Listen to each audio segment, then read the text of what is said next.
él empieza a presentar todo este tipo de evidencia para decir, no hay ninguna evidencia escrita, pero sí hay mucha evidencia circunstancial que aquel dicho de que era hijo de un obispo era cierto. Ahora, pero desde luego, eso, pues la regla estaba, los sacerdotes no se les permitía ya en ese entonces casarse. Vamos a ver si en estos minutos yo les puedo hablar un poquito del concilio de Constanza. Resulta que Segismundo era el rey de Alemania, y cuando Juan XXIII salió huyendo por la invasión que le hizo Ladislao de Nápoles, pues donde se refugió fue en Alemania. Y desde luego el rey Segismundo de Alemania lo amparó bajo una condición, y la condición fue de que él convocara un concilio en Constanza, y que en ese concilio él pusiera a disposición del concilio su papado.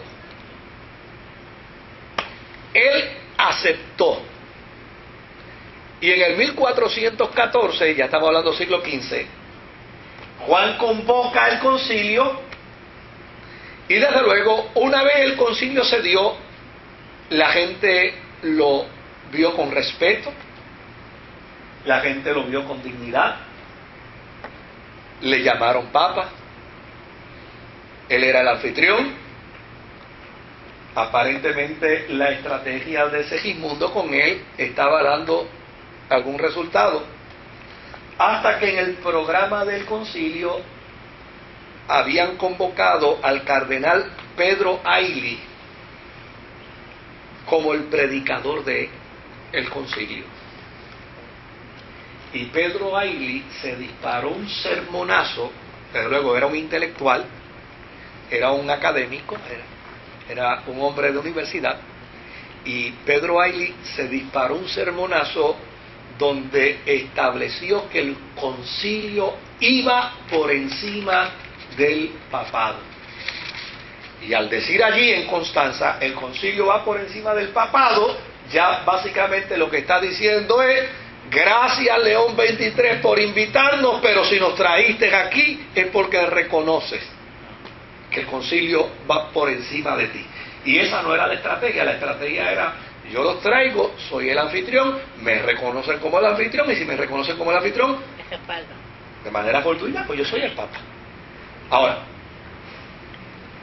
no solamente Ailly dijo eso, sino que en el sermón que estaba predicando dijo: quien aspira a ser papa, o quien lo es, debe haber vivido una vida ejemplar.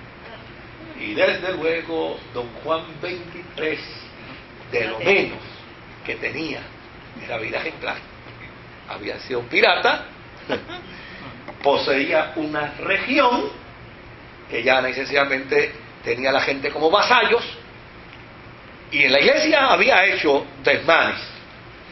Ese segundo palo obviamente lo pone en una situación muy difícil. Es más, hay un paréntesis aquí que me quiero de algo que me acordé. Cuando se estaba bregando con la situación esta de eliminar a los dos papas, se estaba buscando quién iba a ser el papa, y Juan XXIII estaba en esa reunión porque era cardenal y él estaba ahí.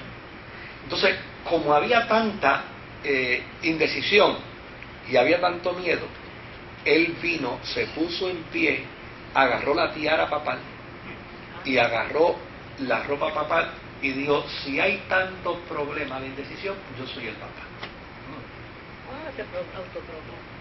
Y desde luego ellos lo aceptaron y lo reconocieron, porque el problema era quién le ponía el cascabel al gato a los otros dos.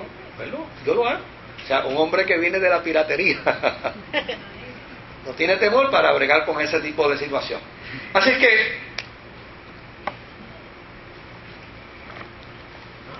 recibe el tercer golpe, porque en ese concilio de Constanza apareció Gregorio XII a través de una delegación diciendo: yo renuncio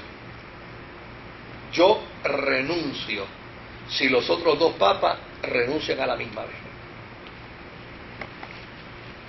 Y desde luego, si hay uno diciendo que renuncia, está poniendo que está desequilibrando la postura de los otros dos, porque los otros dos se están viendo como soberbios y arrogantes, mientras que este se está viendo como ¿quién?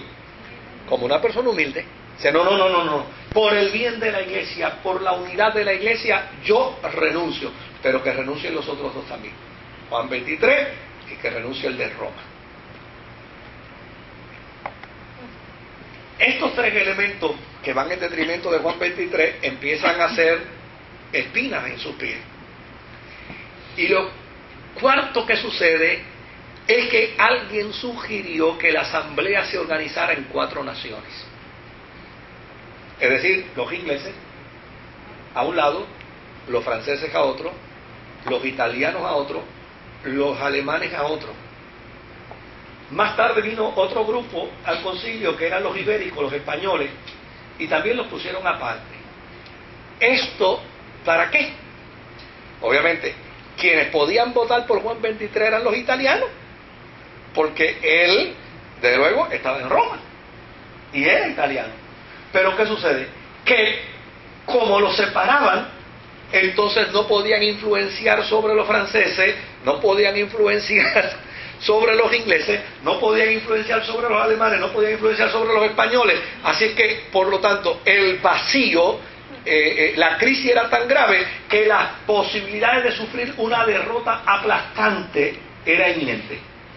Entonces, él convocó el concilio y el tiro le salió por la culata. O sea, en el concilio mismo lo liquidaron.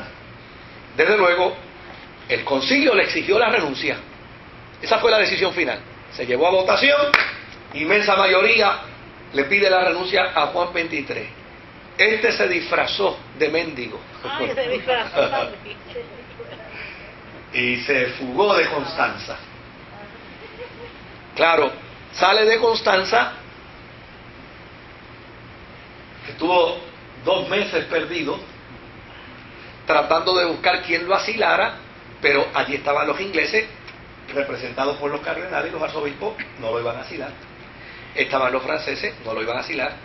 Los alemanes ya le habían dado la oportunidad, y mira lo que acaba de hacer, tampoco lo van a asilar. Así es que a los 2 meses lo arrestaron y lo devolvieron de nuevo al concilio de Constanza. Cuando lo devuelven al concilio de Constanza, entonces allí lo obligaron a presentar su renuncia. Y después que renunció, como ya no es papa, entonces lo condenaron a pasar el resto de sus días prisionero, para que de esta manera no volviera a reclamar la tiara papal. Hay 3 papas, por lo menos si acabamos con uno, pues nosotros 2 vamos a ir acabando. Ya hubo uno que dijo que renunciaba.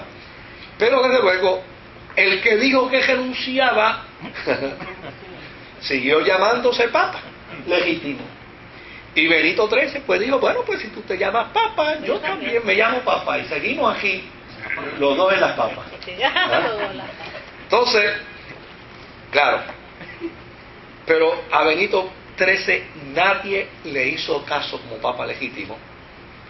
Y a falta de papa, el concilio entonces se declaró tener el poder sobre la iglesia, y el concilio mismo no nombra papa, empieza entonces a trabajar con algunos de los procesos reformatorios. El concilio mismo. Sí, por eso hubo movimientos. Fíjense que hemos hablado de movimientos de reforma